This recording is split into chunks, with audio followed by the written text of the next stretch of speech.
Shalom saudara-saudaraku. Hari ini kita akan kembali merenungkan kebenaran firman Tuhan. Mari kita berdoa. Bapa di surga, dalam Yesus Kristus, terima kasih Tuhan atas kebaikan-Mu, penyertaan-Mu dalam hidup kami hingga hari ini. Kami akan merenungkan firman-Mu Tuhan. Kami mohon Engkau mengurapi kami, sehingga firman-Mu dapat kami terima, kami mengerti, dan kami mau melakukannya dalam hidup kami. Dalam nama Yesus kami berdoa. Amin. Saudara-saudaraku yang dikasihi Tuhan kita Yesus Kristus, firman Tuhan hari ini tertulis di dalam Injil Matius 16 ayat 21 sampai 24. Matius 16 ayat 21 sampai 24, saya akan bacakan firman Tuhan. Sejak waktu itu Yesus mulai menyatakan kepada murid-muridnya bahwa ia harus pergi ke Yerusalem dan menanggung banyak penderitaan dari pihak tua-tua, imam-imam kepala, dan ahli-ahli Taurat, lalu dibunuh dan dibangkitkan pada hari ketiga. Tetapi Petrus menarik Yesus ke samping dan menegur dia, katanya, "Tuhan, kiranya Allah menjauhkan hal itu. Hal itu sekali-kali takkan menimpa Engkau." Maka Yesus berpaling dan berkata kepada Petrus, "Enyalah iblis, engkau suatu batu sandungan bagiku, sebab engkau bukan memikirkan apa yang dipikirkan Allah, melainkan apa yang dipikirkan manusia." Lalu Yesus berkata kepada murid-muridnya, "Setiap orang yang mau mengikut aku, ia harus menyangkal dirinya, memikul salibnya, dan mengikut aku." Demikian firman Tuhan. Saudara-saudaraku yang dikasihi oleh Tuhan kita Yesus Kristus, tema firman Tuhan hari ini, ikutlah Yesus tapi jangan ikut-ikutan. Ikutlah Yesus tapi jangan ikut-ikutan. Nah, saudara-saudaraku, mungkin sejak kecil kita sudah menjadi pengikut Yesus. Kita sudah menjadi orang Kristen, sudah menjadi pengikut Kristus. Sewaktu masih sekolah minggu, pemahaman atau pengertian kita terhadap mengikut Yesus pasti belum benar-benar tepat. Ini bisa dimaklumi karena cara berpikir anak-anak itu masih terbatas, tidak seperti orang yang sudah dewasa.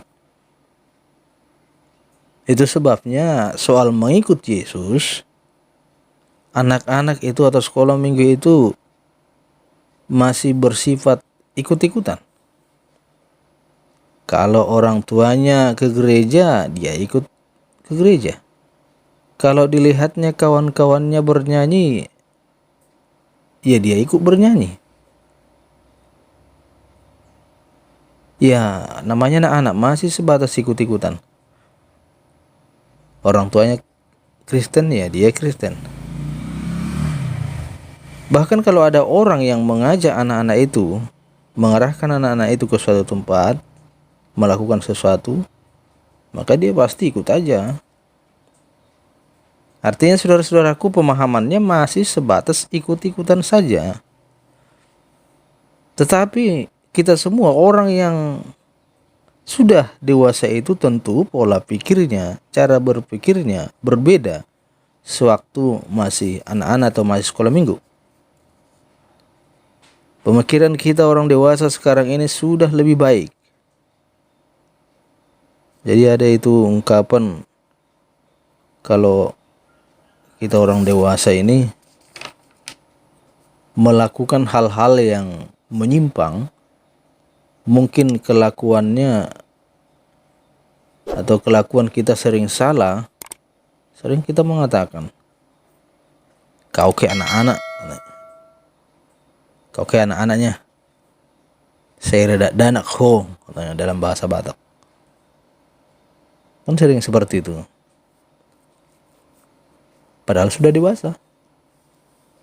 Nah, saudara-saudaraku yang dikasihi Tuhan, firman Tuhan ini berbicara tentang mengikut Yesus.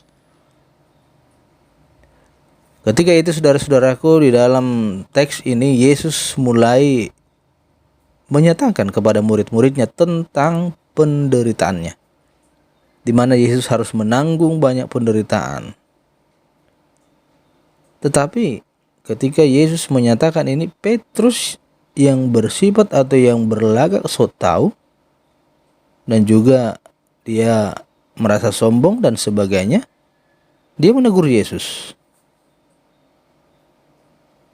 Tetapi Yesus berpaling dari Petrus, bahkan mengatakan kepada Petrus, "Enyahlah iblis, engkau sebagai batu sandungan bagiku, sebab engkau bukan memikirkan apa yang dipikirkan Allah, melainkan apa yang dipikirkan manusia."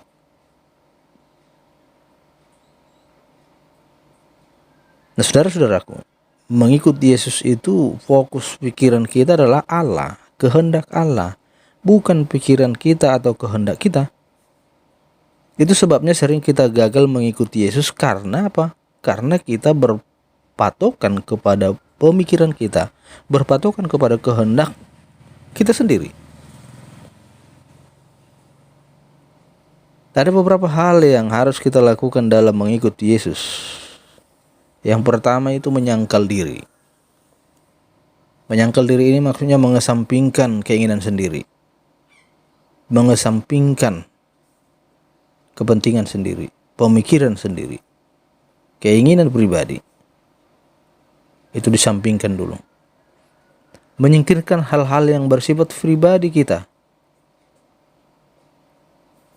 Ini memang sulit. Tapi itu sulit hanya bagi orang-orang yang motivasinya lain dalam mengikut Yesus. Itu yang pertama, menyangkal diri. Yang kedua, memikul salib. Memikul salib berarti memikul penderitaan bersama Yesus. Ada tanggung jawab. Ada tugas yang harus dilakukan yang diberikan oleh Yesus. Jadi belum cukup hanya menyangkal diri saja, tapi juga harus memikul salib, memikul penderitaan karena Yesus. Lalu yang ketiga, setelah kedua hal ini bisa kita lakukan, menyangkal diri dan memikul salib, barulah mengikut Yesus. Tetapi saudara-saudara, sering orang gagal dalam mengikuti Yesus ini karena apa? Karena dia masih memiliki sifat karakter seperti Petrus tadi, yang sok tahu, yang sok pahlawan, merasa pandai, merasa hebat, angkuh, sombong, atau bahkan gak mau kalah. Sehingga Yesus menyebutnya sebagai batu sandungan. Mengapa? Karena yang dipikirannya bukan kehendak Allah, tapi yang dipikirannya adalah keinginannya sendiri, kehendaknya sendiri, bahwa dia tidak menginginkan Yesus itu menderita. Padahal bukan itu kehendak Allah. Nah, kalau mengikuti Yesus itu, saudara-saudaraku, kita harus enyahkan hal-hal yang bersifat pribadi itu. Yang ada hanya kehendak Allah. Kalau hal-hal pribadi itu masih mendominasi, misalkan saja saudara-saudaraku, maunya, keinginannya, kemauannya yang diikuti. Atau kalau ada sesuatu hal yang diperbincangkan, yang dibicarakan, dia merasa hebat sendiri dan gak mau kalah. Nah, ini saudara-saudaraku, ini semua sifat-sifat yang harus dibuang. Tapi yang namanya sok tahu, sok hebat, sombong, terutama sombong ini, orang sombong itu pasti gak mau kalah ya. Ini yang sering jadi masalah, ini yang sering menjadi pergumulan. Pada suatu saat, saudara-saudara, pada salah satu pelabuhan laut di tanah Papua, ini saya pernah membaca buku, di pelabuhan laut di tanah Papua, sedang berbincang-bincang ada 4 orang pria yang sedang menunggu kapal penumpang.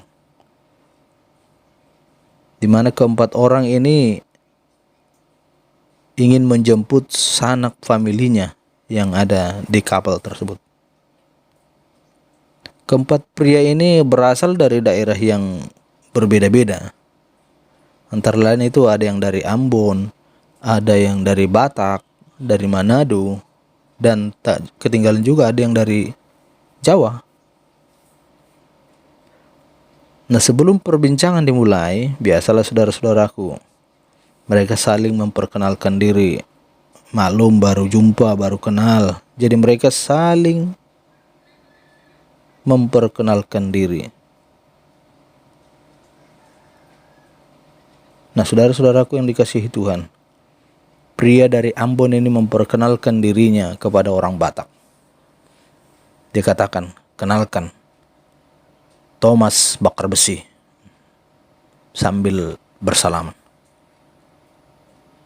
Lalu orang Batak ini menyahutnya juga sambil menyebut dirinya.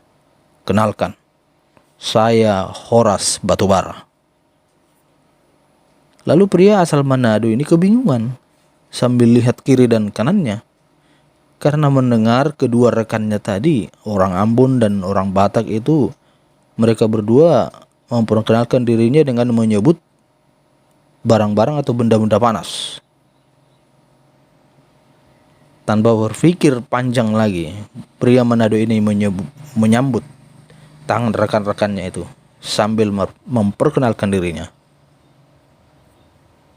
Saya Rio Air Mandidi, katanya.